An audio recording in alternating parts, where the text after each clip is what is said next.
माँ जरा मुझे एक और रोटी तो देना। अभी लाई बेटा। हाँ हाँ खिला, और रोटियां खिला इसे। पहले ही ये खा खा कर इतनी मोटी हो गई है, अब ये इसी तरह खाती रही तो कल को कोई ब्याह भी नहीं करेगा इससे। क्या है दादी माँ, मैं जब भी आपके सामने खाना खाने बैठती हूँ आप हमेशा मुझे खाने पर टोकना शुरू कर देती हो। मैं इतना ज्यादा तो खाती भी नहीं हूँ, एक बार में सिर्फ 10-15 रोटी ही तो खाती हूँ। बाप रे बाप, बस 10-15 रोटियां? ए भगवान, क्या होगा इस लड़की का? थोड़ी तो शर्म कर, अपने पिता के बारे में ही सोच। वो बेचारा इतनी मेहनत मजदूरी करके 4 पैसे कमाता है और उसके कमाए हुए सारे पैसे तेरे खाने में ही खत्म हो जाते हैं। देख लो माँ, दादी माँ ने मुझे फिर से ताने देने शुरू कर दिए।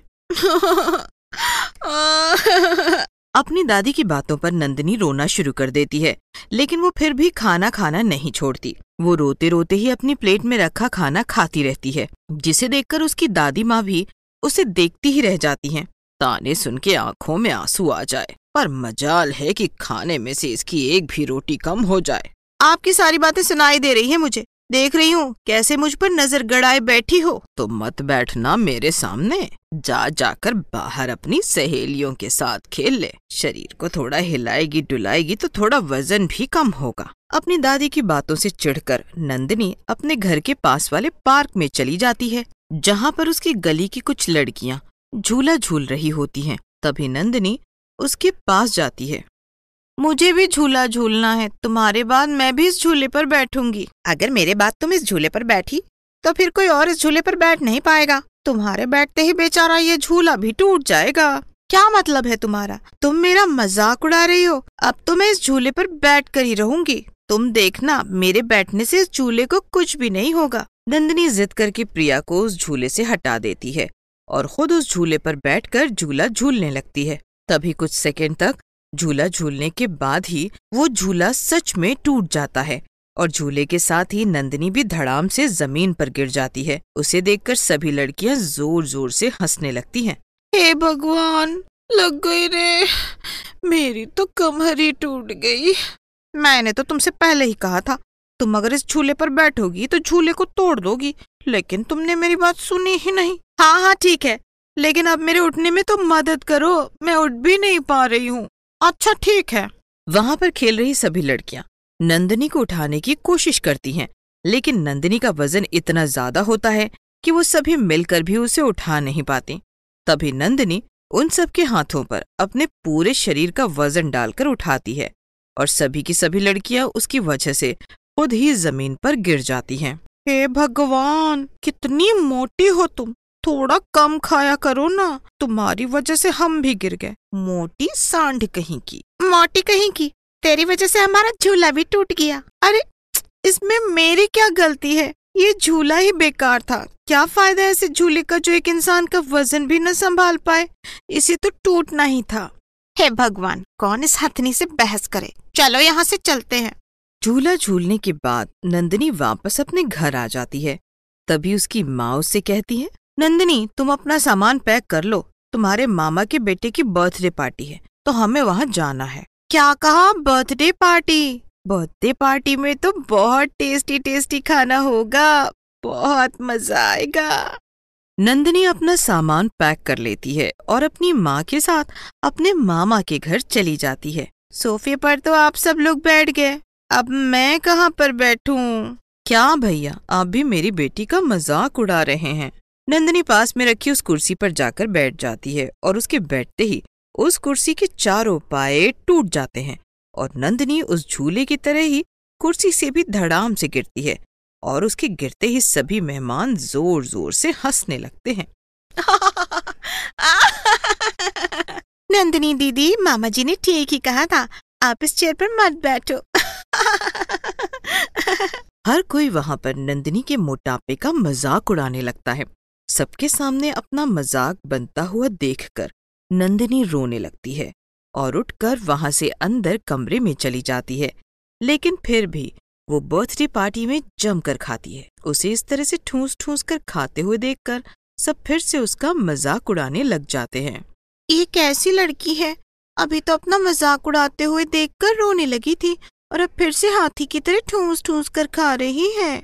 नंदिनी को कोई उसके मोटापे के बारे में कुछ भी कहे, लेकिन वो अपना खाना नहीं छोड़ती थी। वो लोगों की बातें सुनकर परेशान होती थी और रोते हुए और ज्यादा खाने लगती थी। धीरे धीरे उसकी ये आदत और ज्यादा बिगड़ गई। वो इतना ज्यादा खाना खा लेती थी कि उसका खाना बनाने के लिए उसके पिता की पूरी तनख्वाह खत्म हो जाती थी और उनके पास कुछ भी नहीं बचता था। बेटा नीता, इसे तो मैं कहकर थक गई, लेकिन इसने मेरी एक बात भी नहीं सुनी। तू इसकी माँ है, तू ही इसे समझा। अब इसकी शादी की उम्र हो गई, अगर इसने अभी भी अपने खाने पीने पर ध्यान नहीं दिया तो कोई लड़का इससे शादी नहीं करेगा। नंदिनी की शादी की उम्र हो गई थी, जिस वजह से उसके माता पिता ने उसके लिए रिश्ता ढूंढना शुरू किया। लेकिन जो भी उसके घर आकर नंदिनी को देखता, वो उसके वजन को देखते ही रिश्ते के लिए मुंह पर ही मना कर जाता। नंदिनी, आज फिर से तुझे लड़के वाले देखने आ रहे हैं। एक काम कर, तू ये गहरे नीले रंग का सूट पहन ले, इसमें तेरा वजन थोड़ा कम लगेगा। नंदिनी गहरे रंग वाले नीले सूट को पहनने लगती है, लेकिन उसका वजन पहले से इतना ज्यादा बढ़ चुका होता है कि वो जैसे उस सूट को पहनती है वैसे ही वो सूट फट जाता है। हे भगवान, पिछले हफ्ते ही मैंने तेरा ये सूट सिलवाया था कि लड़के वालों के सामने तू इसे पहन ले, लेकिन तूने तो वजन बढ़ाने में बिल्कुल ही हद कर रखी है। भला एक हफ्ते में कोई अपना वजन इतना कैसे बढ़ा सकता है?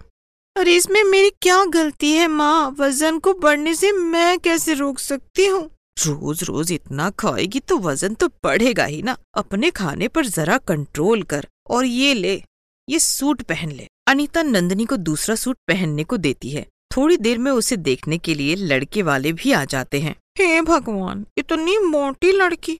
ना बाबा ना, मैं तो इस हथनी को अपने घर की बहू नहीं बनाऊंगी। मुझे तो समझ नहीं आ रहा इन लोगों ने क्या सोचकर मेरे लिए इस मोटी का रिश्ता भेजा। कभी अपने आप को देखा तुमने आईने में? कितनी भद्दी दिखती हो। और मैं तो क्या, इस दुनिया का कोई भी लड़का तुमसे शादी नहीं करेगा। अभी भी मौका है, अपना वजन कम कर लो, नहीं तो पूरी जिंदगी कंवारी ही रह जाओगी।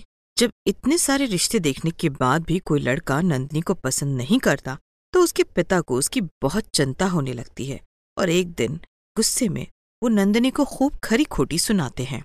बंद कर तेरा ये खाना, खा खा कर घर सर पर उठा रखा है। यहाँ मैं इसकी शादी की चिंता में मरे जा रहा हूँ और ये है कि खा खा कर और वजन बढ़ाए जा रही है। आज के बाद तू दिन में बस एक वक्त खाना खाएगी और वो भी सिर्फ 2 रोटी, समझ गई ना? अपने पिता के मुंह से ये बातें सुनकर नंदिनी रोने लगती है और रोते रोते बेहोश हो जाती है।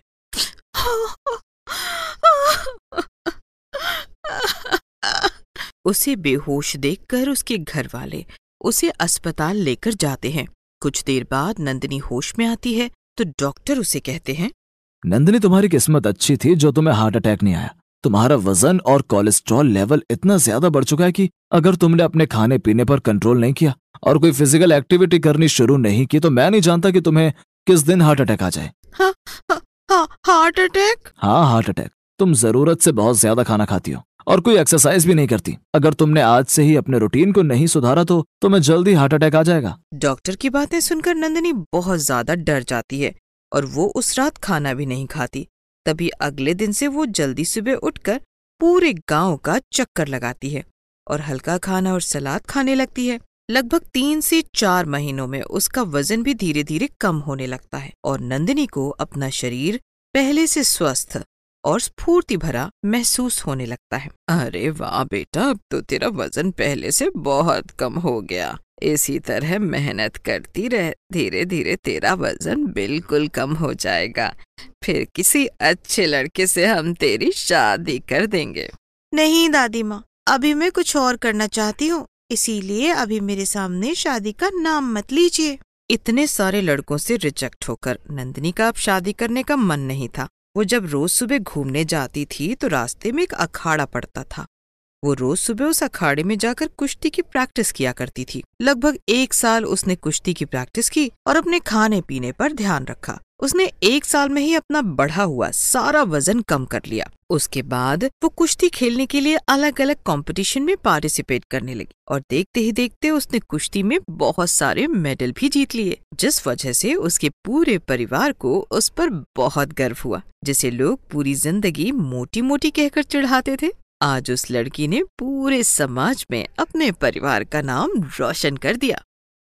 भाई बहन आपस में हाथ में हाथ डाले नाच रहे थे और गाना गाए जा रहे थे। फूलों का तारों का सबका कहना है, 1000 में मेरी बहना है। ये कहानी है दो भाई बहनों की, भाई राजू और बहन मंजू। राजू अपनी बहन मंजू के साथ एक गांव में रहता था। राजू के माता पिता नहीं थे। मरते वक्त राजू ने अपने पिता से वादा किया था कि वो हमेशा अपनी बहन का ख्याल रखेगा। इसीलिए आज तक वो अपनी बहन को पलकों पर बिठा कर रखता है। उसकी बहन मंजू भी बहुत समझदार थी। अपने भाई की हर बात को तुरंत मान लेती थी। बस मंजू को एक बात का दुख था कि उसका रंग जरा साफ नहीं है, इसीलिए वो ज्यादा समय दुखी रहती थी। राजू उसका पूरा ख्याल रखता था, लेकिन फिर मंजू जब भी अपने आप को शीशे में देखती वो खुद को कोसने लगती। राजू उसे बहुत समझाता था कि किसी के गोरे काले होने में उसका खुद का कोई हाथ नहीं होता। ये तो बस भगवान का खेल है, काले गोरे होने से कोई फर्क नहीं पड़ता, बस इंसान के कर्म अच्छे होने चाहिए। पर मंजू को राजू की बस यही बात समझ नहीं आती थी। आज मंजू 20 साल की हो गई थी। समय के साथ उसका रंग और भी सांवला हो गया था। मंजू जब भी अपने आप को देखती उसे बड़ा दुख होता। एक दिन वो घर पर अकेली बैठी रो रही थी, तभी उसका भाई आता है। अरे मंजू, तू रो क्यों रही है? तुझे पता है ना मैं सब कुछ देख सकता हूँ, पर तेरी आंखों में आंसू नहीं देख सकता। अरे नहीं भैया, मैं रो नहीं रही हूँ। वो तो बस यूं ही आंखों में पानी आ गया। हाँ हाँ, मुझे सब पता है। मैं तुझे लाख बार समझा चुका हूँ, पर तुझे मेरी यही बात समझ नहीं आती। चल अब जल्दी से मुझे खाना दे, बहुत भूख लगी है। हाँ हाँ भैया, अभी लाती हूँ। आज मैंने तुम्हारे लिए खीर बनाई है। अरे वाह, आज तो मेरा खीर खाने का मन कर ही रहा था। दोनों भाई बहन खाना खाने लगते हैं। अगले दिन रामू काम पर निकल जाता है। रामू लकड़ी का काम करता था। कुछ देर बाद वो उस दुकान पर पहुंच जाता है जहां वो काम करता है। रामू बहुत मेहनती था, पूरा मन लगाकर काम करता था। उसकी मेहनत देखकर उसका मालिक भी रामू से खुश रहता था। रामू, मैं तुम्हारी मेहनत देखकर बहुत खुश हूँ। बस इसी तरह मन लगाकर काम करते रहना, देखना एक दिन तुम बहुत बड़े आदमी बनोगे। जी मालिक, बिल्कुल। शाम हो जाती है। रामू घर के लिए निकल पड़ता है। रास्ते में उसे एक साड़ी की दुकान दिखती है। रामू उस दुकान से एक साड़ी खरीदकर घर पहुंच जाता है। घर आकर वो साड़ी अपनी बहन को देते हुए कहता है, मंजू ये ले, मैं तेरे लिए साड़ी लेकर आया हूँ। जरा पहन के तो दिखा, देखूं तो कैसी लगती है मेरी बहन इस साड़ी में। ये क्या भैया, ये कैसा रंग लाए हो? जरा मुझे देखो। देखो, तुम्हें क्या लगता है कि मैं इस साड़ी में अच्छी दिखूंगी? हाँ बहन, क्यों नहीं। मेरी प्यारी बहन इस साड़ी में बिल्कुल राजकुमारी लगेगी। मुझे सब पता है भैया, ये सब तुम मेरा मन रखने के लिए कर रहे हो, लेकिन मैं अच्छे से जानती हूँ कि मैं इसमें बिल्कुल भी अच्छी नहीं लगूंगी। ऐसा कहकर मंजू अंदर चली जाती है। हे भगवान, तू ही बता मैं क्या करूं, कैसे इसे समझाऊं। और अब तो इसकी शादी की उम्र भी हो रही है। क्या करूं मैं भगवान, अब तू ही कोई रास्ता दिखा। मैं अपनी बहन को दुखी नहीं देख सकता। रामू काम पर चला जाता है। आज रामू थोड़ा उदास था। उसे उदास देखकर उसका मालिक पूछता है, क्या बात है रामू, आज तू बड़ा उदास लग रहा है। कुछ नहीं मालिक, बस ऐसे ही। ठीक है, अगर तेरा मन नहीं है बताने का तो मत बता। अरे नहीं मालिक, ऐसी बात नहीं है। कुछ देर बाद रामू अपने मालिक को सारी बात बता देता है। रामू की बात सुनने के बाद मालिक कहता है, रामू तू बेकार की चिंता करता है। भगवान ने जरूर तेरी बहन के लिए कुछ अच्छा ही सोचा होगा। हाँ मालिक, ऐसा ही हो। कुछ दिनों बाद एक दिन मंजू बाजार जा रही थी। रास्ते में उसे सुमन काकी मिलती हैं। वो मंजू से कहती हैं, अरे मंजू बेटी, कहाँ जा रही हो? तू तो अच्छी खासी जवान हो गई है, पर ये क्या इतनी काली क्यों लग रही है? कुछ लगा लिया कर मुंह पर। आजकल काली लड़कियां किसी को पसंद नहीं आती। कुछ कर, वरना जिंदगी भर कुंवारी रह जाएगी। हाँ। अब तो ये रोज की बात हो गई थी। कोई न कोई मंजू को परेशान करता, उसे उसके रंग को लेकर ताने देता। मंजू इन सब बातों से बहुत दुखी हो जाती है। उसने अपने आप को घर पर कैद कर लिया था। अब वो कहीं भी आती जाती नहीं थी, बस हमेशा उदास रहती थी। रामू से अपनी बहन की यह हालत देख ही नहीं जा रही थी। वो अपने आप को कोसने लगा कि वो अपनी बहन के लिए कुछ कर नहीं पा रहा। रामू दिन रात भगवान से प्रार्थना करने लगा। हे भगवान, मेरी बहन के साथ इतना अन्याय मत कर। शादी की उम्र हो चुकी है उसकी, और अब तक एक भी लड़का नहीं मिला। उसके लिए कोई मिलता भी है तो उसके रंग के बारे में जानकर तुरंत मना कर देता है। तू ही बता मैं क्या करूं। ऐसा कहकर वो रोने लगता है। उसकी आवाज सुनकर मंजू भी आ जाती है। मुझे माफ कर दो भैया, मेरी वजह से तुम कितना परेशान हो। मैं तुम पर बोझ बन गई हूं ना भैया।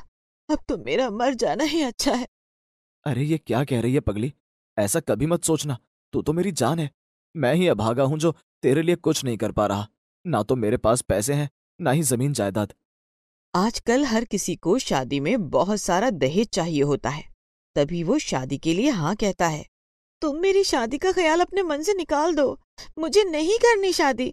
मैं हमेशा आपके साथ ही रहना चाहती हूँ, और फिर मुझसे शादी करेगा कौन? आजकल हर किसी को दहेज तो चाहिए ही चाहिए होता है, और लड़की भी सुंदर चाहिए होती है। और मैं इतनी काली। वो दोनों आपस में बातें कर ही रहे थे कि दरवाजे पर खट्ट खट्ट होती है। रामू दरवाजा खोलता है। बाहर जाकर देखता है दरवाजे पर कुछ लोग खड़े थे। तुम्हारा नाम रामू है क्या? हाँ हाँ, मेरा ही नाम रामू है, पर मैंने आपको पहचाना नहीं। हाँ हाँ, हम पहले बार मिले हैं। मुझे तुम्हारे दूर के मौसा ने भेजा है। ये मेरा बेटा संजू है, और ये मेरी पत्नी है। रामू उन सबको अंदर आने के लिए कहता है। कुछ देर बाद मंजू सबके लिए पानी लेकर आती है। अरे मधु है ना, कितनी बड़ी हो गई है। आओ बेटी, मेरे पास बैठो। मेरी कोई बेटी नहीं, इसलिए मुझे बेटियां बहुत पसंद हैं। संजू भी मधु को देख रहा था। मधु का रंग तो काला था, पर उसके नैन नक्श बहुत सुंदर थे। मधु बोलने में भी बहुत अच्छी थी। सब लोग आपस में बातें करने लगे। फिर कुछ देर बाद वो आदमी रामू से कहता है। देखो रामू बेटा, मैं ये एक मकसद से आया हूँ। मुझे अपने बेटे के लिए तुम्हारी बहन बहुत पसंद आ गई है। मैं ऐसे अपने घर की बहू बनाना चाहता हूँ। अगर तुम हाँ कहो तो। रामू को कुछ समझ नहीं आ रहा था कि वो क्या कहे। कुछ देर सोचने के बाद वो कहता है। जी, मुझे भी आपका बेटा बहुत पसंद है। आजकल के इस समय में भी वो कितना शांत और समझदार है। लेकिन पहले एक बार उससे पूछ तो लें कि उसे मेरी बहन पसंद है भी या नहीं। कहीं उसे भी तो मेरी बहन के रंग से कोई आपत्ति नहीं। अरे नहीं नहीं, मेरा बेटा इस रंग रूप के चक्कर में नहीं पड़ता। मैं अपने बेटे को अच्छे से जानता हूँ। जैसा मैं कहूंगा वो वही करेगा। पर एक बार मैं अपनी बहन से पूछना चाहता हूँ कि क्या वो शादी के लिए तैयार है। हाँ हाँ, क्यों नहीं। शादी के लिए लड़का लड़की दोनों का राजी होना जरूरी है। रामू अपनी बहन से पूछता है तो वो भी हाँ कह देती है। दोनों बहुत खुश थे। अगले दिन। भैया, मैं आपसे एक बात कहना चाहती हूँ। मैं तभी शादी करूंगी जब तुम भी अपनी शादी के लिए हाँ कहोगे। अरे क्या कह रही है? मुझसे कौन शादी करेगा? मुझे तो ठीक से बात करना भी नहीं आता। और लड़की कहाँ मिलेगी जो मुझ जैसे लड़के से शादी करेगी? तुझे तो पता ही है आजकल की लड़कियों के नखरे। वो सब तुम छोड़ो। तुम तो बस हाँ कह दो। लड़की मैंने देख ली है, बहुत ही सुंदर है, और वो तुम्हें पसंद भी करती है। कहीं तू उस चंदा की बात तो नहीं कर रही? अरे वाह भैया, तुम तो बड़े चालू निकले। पहले से ही अपने लिए लड़की ढूंढ रखी है। अरे नहीं मंजू, ऐसा कुछ नहीं। बहुत पहले उसने कहा था कि वो मुझसे शादी करना चाहती है, पर मैंने उससे कहा था कि पहले मैं अपनी बहन की शादी करूंगा। हाँ हाँ, उसने मुझे सब बता दिया है। पर अब तो मेरी शादी तय हो चुकी है। अब तो तुम राजी हो ना शादी के लिए? रामू हाँ कह देता है। फिर कुछ दिनों बाद मंजू की शादी हो जाती है। शादी होने के बाद वो अपने ससुराल चली जाती है। कुछ दिनों बाद वो अपने भाई से मिलने आती है तो देखती है उसका भाई लकड़ी की दुकान पर काम कर रहा है। वो भागकर अपने भाई के गले लग जाती है। अरे मधु, तू कब आई? कैसी है? सब ठीक तो है ना? हाँ हाँ भैया, सब ठीक है। पर ये क्या, मैंने सुना तुमने चंदा से शादी करने से मना कर दिया। अरे वो सब बड़ी लंबी कहानी है। तू पहले घर चल। दोनों घर की ओर चलने लगते हैं। रामू अपनी बहन को देखता है और कहता है। ये तो वही साड़ी है ना जो मैंने तुझे उस दिन लाकर दी थी। देख, मैंने कहा था ना कि तू इसे पहनकर बिल्कुल राजकुमारी लगेगी। देखो तो, कितनी सुंदर लग रही है मेरी बहन। कुछ देर बाद वो घर पहुंच जाते हैं। वो बस देखने में ही अच्छी थी। जब उसकी बातें मैंने सुनी तो मुझे पता चला कि उसकी कथनी और करनी में कितना फर्क है। उसने मुझे कहा कि शादी के बाद अपने आप को बदल लूं, आजकल के हिसाब से हो जाऊं और अपना काम भी छोड़ दूं, क्योंकि वो नहीं चाहती कि मैं एक छोटी सी दुकान में लकड़ी का काम करूं। वो चाहती थी कि मैं सब कुछ छोड़ छाड़ कर शहर में बस जाऊं। मंजू ने जब अपने भाई की बात सुनी तो उससे भी हैरानी हुई। तुमने बिल्कुल ठीक किया भैया, जो शादी नहीं की उस लड़की से। पर भैया, कब तक ऐसे अकेले रहोगे? तू मेरी चिंता मत कर, तू जा और अपने घर गृहस्थी संभाल। कुछ देर बाद मंजू चली जाती है। कुछ सालों बाद रामू ने अपने ही मालिक की बेटी से शादी कर ली। क्योंकि उसकी बहन की ही तरह से उसकी मालिक की बेटी भी सांवली थी और कोई उससे शादी करने को राजी नहीं था। रामू ने उसका हाथ थामा और अब वो बहुत सुखी था।